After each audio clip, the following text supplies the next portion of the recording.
ఒంగోలు నగరం నడిబొడ్డున గద్దలగుంటలో ఒక హృదయ విదారక సంఘటన అయితే ఈరోజు ఉదయకాల సమయంలో చోటు చేసుకుంది. ఇప్పుడు ప్రస్తుతం మనం ఉన్న ప్రాంతమే ఆ సంఘటన చోటు చేసుకున్న ప్రదేశం. 9 మాసాలు మోసి పెంచినటువంటి కన్న తల్లిని కర్కశంగా, అంటే అతనికి మతిస్థిమితం లేదా లేకపోతే ఇంకొక రకమైన కారణం ఉందో కానీ ఇదే ప్లేస్లో తల్లిపై నిప్పు అంటించి కూడా ఈ గృహాన్ని మొత్తం కూడా తగలబెట్టి ఒక రకంగా శ్మశాన వాటికి చేసిన పరిస్థితి అయితే ఇక్కడ మనం విజువల్స్ చూస్తూ ఉన్నాం. ఇదే ఈ కవర్ ఉన్న ప్రదేశంలోనే తల్లి ఆరోగ్యం బాగలేక ఎన్నో రోజుల నుంచి మంచం మీదే ఉంటూ కాలకృత్యాలు కూడా తీర్చుకోలేని పరిస్థితిలో ఉన్న కన్న తల్లిపై కూడా అతను కర్కశంగా ప్రవర్తించాడు కిషోర్. ఇప్పుడు మనం విజువల్స్లో చూస్తున్నాం. ఉదయకాల సమయంలో జరిగినటువంటి సంఘటనకి ఆనవాళ్ళుగా ఇప్పటికి కూడా ఇక్కడ మంటలు చెలరేగుతూనే ఉన్నాయి. ఇంట్లో సామాన్ మొత్తం కూడా ఫైర్ సిబ్బంది పూర్తిగా కూడా ఆర్పేసినప్పటికి కూడా ఇంట్లో, అంటే ఇది ఒక కుటుంబం ఉంటున్న ఇల్లు, ఒక రేకుల షెడ్డు పాతకాలంది అయినా కూడా ఇక్కడ పూర్తిగా కూడా తగలబడిపోయి సామాన్లు కూడా పూర్తిగా మనకి విజువల్స్లో చూస్తున్నాము. ఇంట్లో ఉన్న సామాను మొత్తం కూడా తగలబడిపోయి ఎందుకు పనికిరాని విధంగా ఉంది.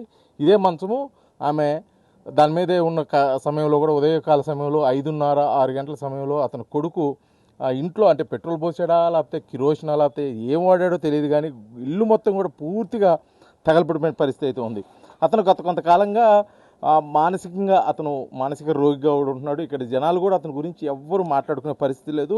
1 సంవత్సర కాలం క్రితం, అంటే కావలి సింగరాయకొండ పరిసర ప్రాంతాల్లో ఉండేటువంటి ఆ కుటుంబము ఇక్కడికి వచ్చినారు. తండ్రి చనిపోయిన నేపథ్యంలో కూడా తల్లి ఉంటుంది. ఆ తల్లి పెన్షను, అతను ఎందుకు ఏం పని చేస్తాడో కూడా తెలియని పరిస్థితుల్లో ఇక్కడైతే ఒక అద్దె ఇంట్లో ఉంటున్నాడు.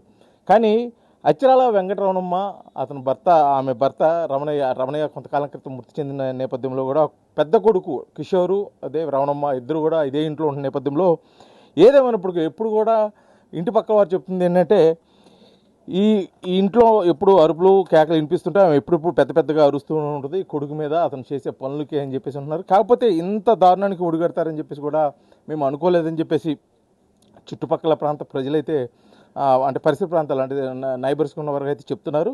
కాకపోతే జరిగిన సంఘటన మీద కూడా ఒక్కసారిగా కూడా ఇక్కడ ఉలిక్కిపడిన పరిస్థితి అయిపోయింది ఈ గద్దలగొండలో. ఎందుకంటే ఎప్పుడు నిత్యం వార్తల్లో ఉన్న ఈ గద్దలగొండ మటుకి ఈసారి కొత్త చిత్రంగా కన్న తల్లిపై కర్కశంగా నిప్పు అంటించి ఆమె మృతికి కారణమయ్యాడు. తెల్లవారుజామున జరిగిన ఈ సంఘటన నేపథ్యంలో కూడా వెంకటరమణమ్మ అక్కడికక్కడే మృతి చెందింది. ఆమె కదలలేని స్థితిలో ఉంది. ఏదైనా బాత్రూమ్కి వెళ్ళాలన్నా, ఏదైనా కాలకృత్యాలు తీర్చుకోవాలన్నా కూడా కింద దోగాడుకుంటా వెళ్లాల్సిన పరిస్థితి. ఆమె ఎటు కదలలేని పరిస్థితిలో ఒక్కసారిగా చెలరేగిన మంటలు చుట్టుపక్కల వారు వచ్చి ఫైర్ సిబ్బందికి సమాచారం అందించి వారు వచ్చి మంటలు ఆర్పే సమయానికి పూర్తిగా కూడా కాలిపోయింది. ఆమె కాలిపోయిన మృతదేహాన్ని కూడా రిమ్స్కి తరలించడం, పోస్ట్ మార్టం నివేదిక కూడా